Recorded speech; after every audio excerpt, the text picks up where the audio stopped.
He lived the kind of life most people walked past without noticing. The kind where a man stood behind a counter from sunrise to closing time, offering change, counting bills, and nodding at customers who rarely remembered his name. But every night, when the last footsteps faded and the shutters rolled down, something else happened on that fading street, something no one really knew, except the ones who waited in the shadows with nothing in their pockets but hunger and hope. Harun moved through his shop with unhurried motions, gathering the day's leftovers with a care that didn't appear in other parts of his routine. Bread that had cooled, soap that still held warmth, whatever ingredients he could spare. He packed them thoughtfully, as if preparing meals for someone who mattered.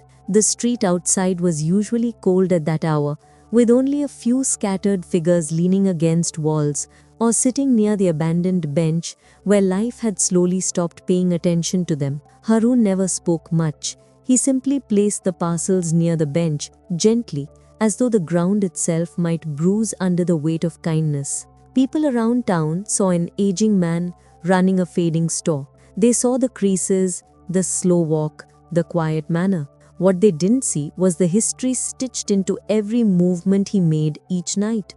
Years earlier, when his son vanished into a world of addiction and distance, Harun had searched the same alleys where the homeless now slept. He had offered food to strangers because he feared his son might be one of them, hungry and alone. Over time, feeding others became the only way he could still speak to the child he couldn't find. Most nights followed the same rhythm. He cleaned the counter, locked the register, dimmed the lights, and stepped outside with the small bags of food in hand. The world looked different in those hours, quieter, stripped of noise and expectations. The people waiting on the bench never asked for anything, and he never asked about their past. It was an unspoken agreement between them. Survival needed no conversation. Then one winter evening, a new presence appeared. A young girl, barely more than a silhouette against the brick wall, gripping a frayed backpack as if it contained the last piece of her life. She didn't reach for the food Harun placed nearby. She barely lifted her head.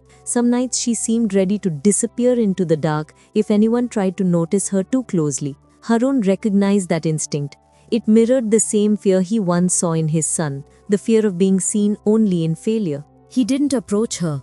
Instead, he began leaving an extra parcel a little closer to where she sat. For several nights, it stayed untouched, until the street emptied completely.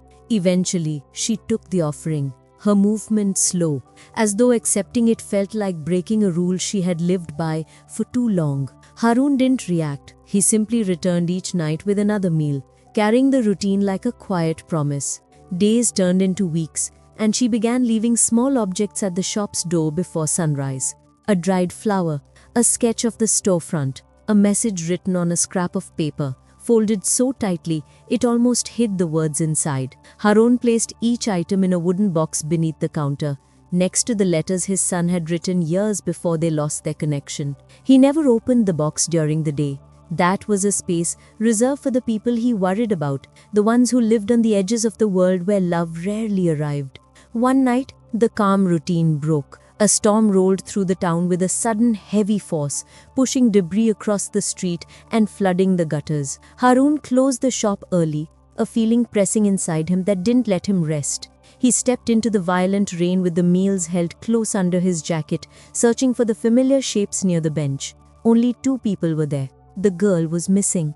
The storm grew harsher as he moved from alley to alley, calling out only in his mind, because shouting her name felt too personal for someone who barely trusted the world. Then he found her beneath a narrow shelter, faint and shaking, as though the cold had turned her into a shadow. Without hesitation, he lifted her gently and carried her back to the shop, ignoring the wind, the puddles, the fatigue pulling his shoulders down.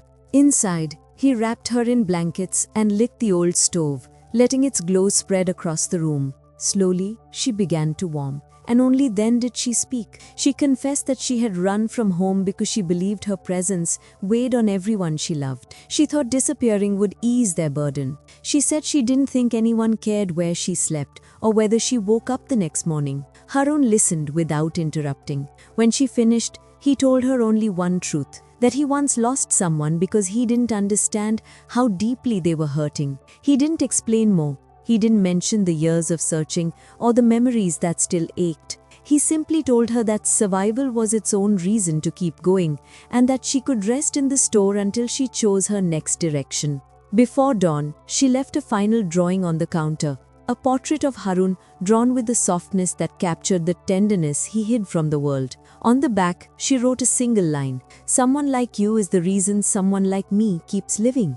When he woke, she was gone. But months later, a letter arrived from a shelter in another town. She wrote that she had begun rebuilding her life, studying, trying, hoping. She wanted him to know that his quiet generosity had reached deeper than he realized. Harun placed the letter in the wooden box, closed it gently, and prepared the meals for the night. His routine continued, not out of obligation, but because some bridges between loss and compassion, between regret and kindness, could only be kept standing through consistent, wordless acts. And in a world filled with unseen struggles, he chose to keep giving, even when no one watched.